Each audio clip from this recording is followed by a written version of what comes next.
pynliem ke Arsenal ya ke Chelsea penyai nek hakli kami jekin pon. Hakane ke jing yelekai ke Arsenal kerala penyai lekai bah dakaba tang hakanwit ke baat puai kerala penki ya kejar lyngba William Saliba. Henry Schwaun by atat ke kelas step ke Chelsea kerala pen pai ya kene ke syugul lyngba ke on goal. Pada bawan pai ke kelamit ke Arsenal kerala penki biang ya kejar ha ke menit ke banru penru lyngba ujurian timbar.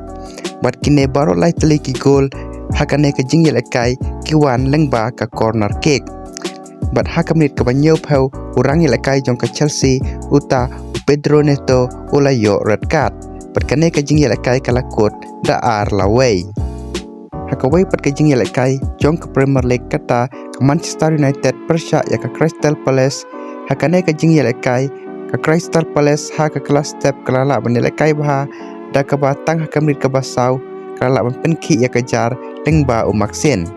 Henry hapawan pai pat ha ke kelamit umaksin ulayo red card ha ke menit ke besan penriu pat kumta lyngba kene ke jing yo red card ke Crystal Palace kala kham duna breu pat ke Manchester United kala sim ke bu ya kene bat ha ke menit ke besan penyau kala yo ya ke penalti berla shoot do Bruno Fernandes pen iakhaid de si gol la si. Batang hadin kato ke 6 minit Benjamin Sesko ula penki ya kejar nak menta ke Manchester United ha ke menit ke benru pesan pat lyngba kene ke gol ke Manchester United kerala pynliem ya ke Crystal Palace da ar laway. Sahakawai perkejing yelekai jong ke Premier League kata ke Fulham persya ya ke Tottenham Hotspur pynliem ke Fulham ya ke Tottenham Hotspur da ar laway. Hakawai perkejing yelekai kata ke Brighton persya ya ke Nottingham Forest pynliem ke Brighton ya ke Nottingham Forest da ar laway. Bat lyngba kini ke jing yelekai ke Arsenal kadang bat hakli kami jekin point da ke ba ke tamsan point ya ke Manchester City ke badon haka kedan baar. Pat ke Manchester United pat kelapoi haka kedan balai da ke ba kayo san puai point haki arp prateli ki jing yelekai.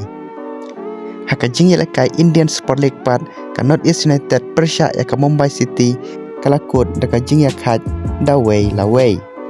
Hakawai pat ke jing yelekai kata ha ke jing yelekai Indian Football League ke jing yelekai banikong jong ke Shillong Lajong kata ke Shillong Lajong persya ya ke Rajasthan United kaneru ke jing yelekai kalakut ha ke jing iakhaid damar si gol.